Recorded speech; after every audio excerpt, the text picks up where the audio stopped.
Kamusta mga kakusina? Ako nga pala si Brian Baldosa ng Kusina Captured. At sama-sama tayo magluluto ng masasarap at abot kayang recipes na sigurado magugustuhan ng bawat pamilya. Ngayong araw ay magluluto tayo ng isang classic na Filipino dish na perfect sa tanghalian at hapunan, ang pork giniling. Ano pang hinihintay natin? Tara, simulan na natin. Ihanda ang mga sumusunod. Giniling na baboy, sibuyas na pula, bawang, kamatis, carrots, patatas, tomato sauce, soy sauce, asin, pamintang durog, itlog ng pugo o quail egg, at dahon ng laurel. I-prepare muna natin ang mga gagamiting sangkap bago natin simula ang pagluluto. Uunahin ko nang gawin ang bawang na pipisilin ng kaunti gamit ang kutsilyo. Pwede mo na itong hiwain ng pino o durugin depende sa kung paano mo gusto sa lutuin. Ngayon naman ay ang sibuyas na pula. Hatiin ito sa gitna at pagkatapos ay hiwain natin ng pahalang at maninipis o kung tawagin natin ay julienne cut. Dahan-dahan sa bawat hiwa para hindi masyadong mahapdi sa mata. Ang susunod natin gagawin ay ang pag-dice ng carrots at patatas. Gawin natin na parehas ang laki ng carrots at patatas para maganda itong tignan. Hugasan muna ang carrot at patatas bago natin balatan. Gagamit tayo ngayon ng peeler para mabilis nating mabalatan ang mga ito.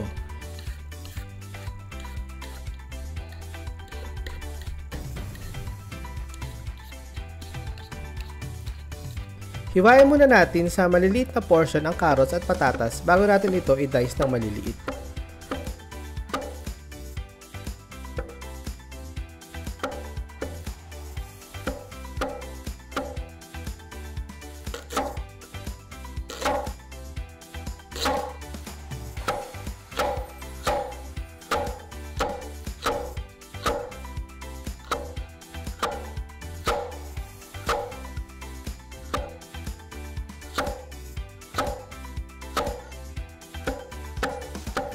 Pagdating naman sa kamatis, hugasan muna ng mabuti bago natin ito hiwain.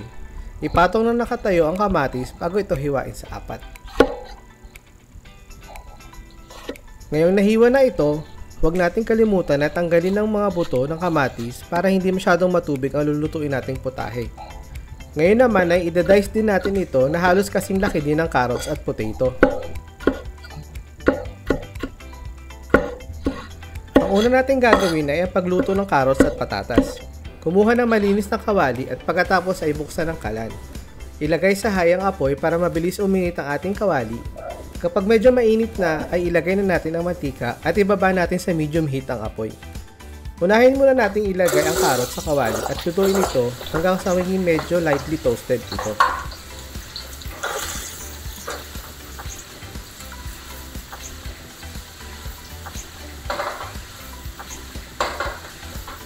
Ngayon naman ay ilagay na natin ang patatas at lutuin ng ilang minuto hanggang maging translucent ang kulay nito. Lagyan din natin ng asin at paminta pagkatapos ay haluin ito ng mabuti. Kapag luto na ay alisin muna ito sa kawali at ilagay na muna sa isang tabi. Isunod natin ang pagkisa ng bawang at sibuyas. Unahin na natin ilagay ang tinadtad na bawang at haluin ito hanggang sa maging medyo brown ang kulay.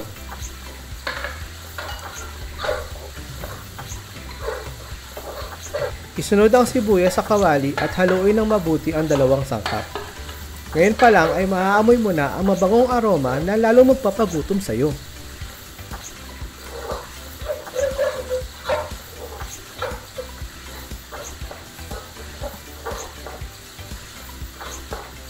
Isunod na din natin ang diced na kamatis at lutuin ito ng ilang minuto para lumambot.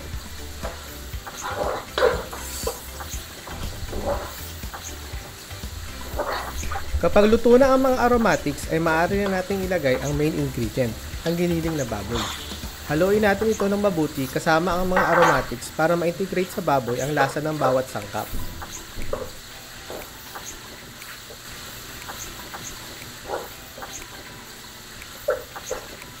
Takpan muna ito ng ilang saglit para lumabas ang mantika ng baboy at tumambot ang karne nito.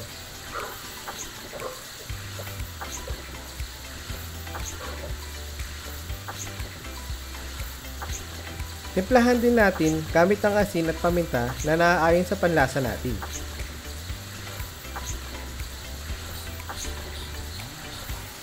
At pagkatapos ay isunod na din natin ang toyo na dagdag pampalasa at kulay. Haluin ng mabuti para magpantay ang luto nito.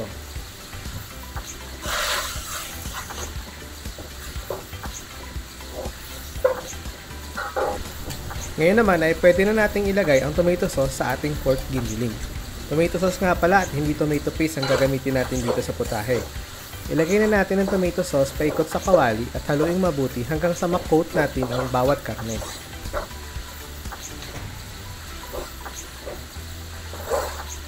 Sa putong ito ay maaari na natin kuhanin ang niluto nating carrots at patatas kanina. Ilagay na ito sa niluto natin at haluin mabuti ng ilang minuto.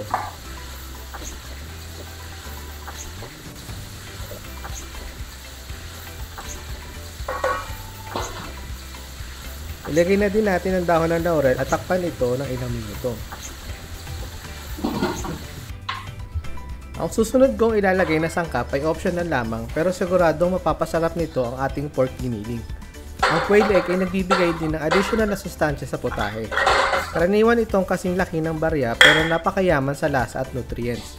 Nilaga ko lamang ito ng 2 hanggang sa 3 minuto para medyo semi-soft yung yolk niya. Kapag sa tingin ko ay luto na ang itlog, kaagad ko nang inilagay ito sa malamig na tubig at babalatan pagkatapos.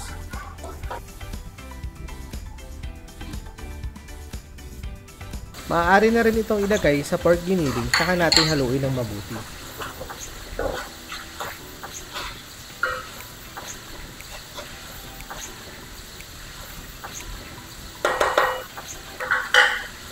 Ngayon ay tapos na ang ating putahe. Maaari na rin ihanda para kumain.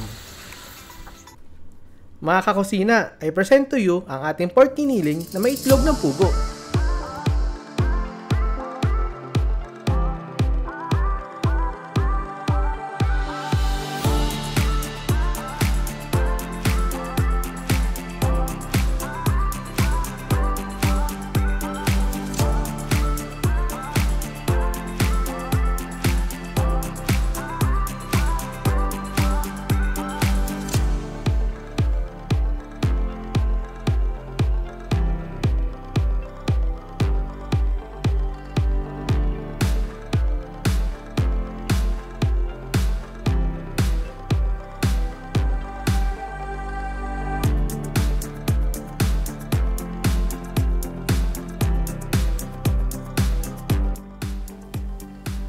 Kain tayo guys!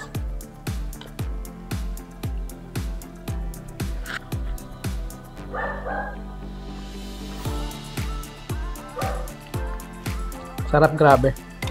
Feeling ko makakadalawang kanin ako dito. Grabe.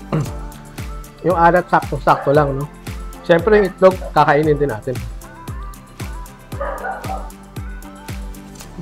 Sarap. Cheers!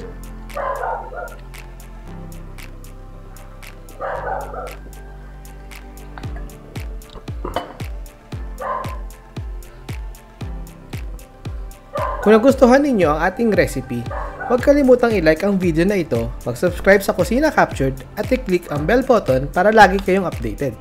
Salamat sa pagsama sa akin mga kakusina. Kita-kits tayo ulit sa susunod na episode ng Kusina Captured.